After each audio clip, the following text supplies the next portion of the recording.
Unit 2లో 10 marks క్వశ్చన్స్లో important question, right about origin of drama or theatre. Origin అంటే మూలం అనమాట. డ్రామా ఎలా పుట్టింది అనే దాని గురించి రాయాలి. Drama and theatre have started from a long time. చాలా సంవత్సరాల క్రితం ఎప్పటి నుంచో మొదలుపెట్టారు డ్రామా అండ్ థియేటర్ని. The movies we watch in cinemas today, ఈ ప్రస్తుతం మనం చూస్తున్న cinemas developed from ancient drama నుంచే డెవలప్ అయ్యి వచ్చినాయి. అంటే అప్పటి నుంచి మొదలయ్యాయి ఇప్పుడు సినిమాలు చూస్తున్నాం. The word theatre comes from Greek ఐజ్ ఓస్పో అనే వర్డ్ అనమాట, గ్రీక్ వర్డ్. ఆ థియేటర్ గ్రీక్ వర్డ్ నుంచి వచ్చింది. Main meaning of this theatre meaning ఏంటంటే it is a place for spectacles. అంటే స్పెక్టికల్స్ అంటే ఇప్పుడు మనం పెట్టుకున్న స్పెట్స్, ఆ స్పెట్స్ లాగే it is a place for specs అనమాట, స్పెక్టికల్స్. అదేంటంటే since people normally gather round to watch drama when ever it's being acted.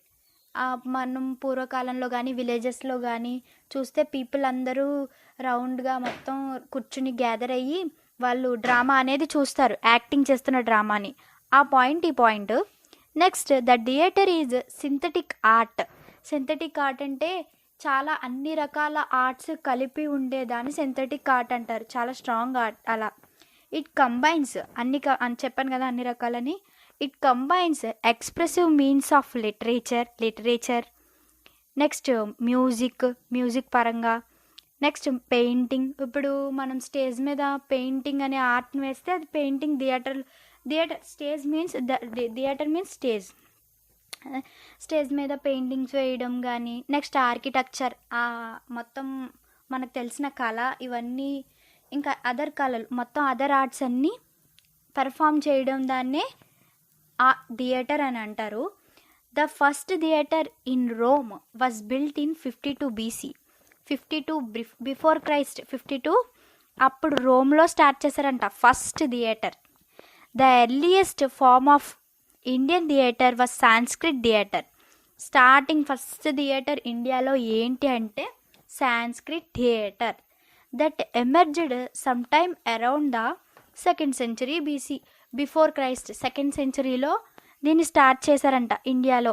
Indian theatre లాగా Sanskrit theatre first form. Sanskrit theatre flourished between 1st and 11th century. 1st century నుంచి 11th centuries వరకు ఇది continue అవుతూ వచ్చింది Sanskrit theatre. Soon after due to Islamic conquests, అంటే ఇస్లాం వాళ్ళు మన ఇండియన్ కల్చర్ని నాశనం చేయడానికి చాలా రకాలు చేశారు కాన్క్వెస్ట్లు, అంటే తిరుగుబాట్లు. అందులోనే భాగంగా మన కళని మనం నిరూపించుకోవాలంటే థియేటర్ ద్వారానే కదా మనం నిరూపించుకుంటాం. స్టేజ్ ఆ థియేటర్ని వాళ్ళు బ్యాన్ చేశారు. Theatre was banned. Later theatre developed from, తర్వాత కొన్ని రీజన్స్ వల్ల రీజనల్ ప్రకారంగా లేటర్ థియేటర్ డెవలప్ అయ్యింది. From 15th to 19th centuries. 15వ శతాబ్దం నుంచి 19వ శతాబ్దం వరకు మొదలుపెట్టారు మళ్ళీ అప్పటి నుంచి.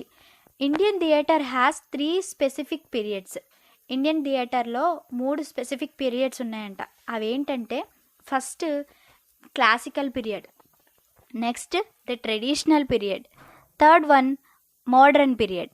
ద క్లాసికల్ పీరియడ్ అంటే the classical period is dominated by Natyashastra and Sanskrit dramas. అప్పట్లో నాట్యశాస్త్రం నెక్స్ట్ సాంస్క్రిట్ డ్రామాస్ ఎక్కువ ఉండేవి క్లాసికల్ పీరియడ్లో.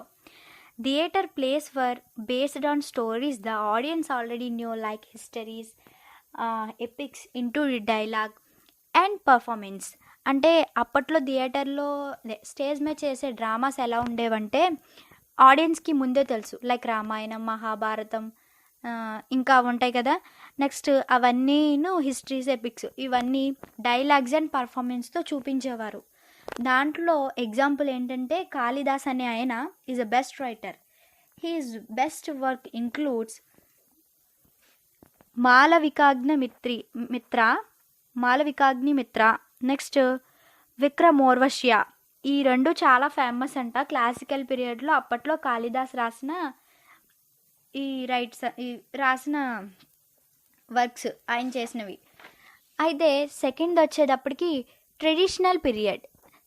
The traditional period of Indian theatre introduce regional languages. అంటే రీజనల్ లాంగ్వేజెస్ అంటే మన చుట్టూ మాట్లాడుకునేవన్నమాట రీజనల్గా. ఇప్పుడు మనం మన ఊర్లో మాట్లాడుకునేది తెలుగు, వేరే ఊర్లో వేరే చోట మాట్లాడేది హిందీ, ఒరిస్సా అలా ఉంటాయి కదా. అలా రీజనల్ లాంగ్వేజెస్లో మొదలు పెట్టారంట ట్రెడిషనల్ పీరియడ్ నుంచి మన స్టేజ్ ఆర్ట్స్.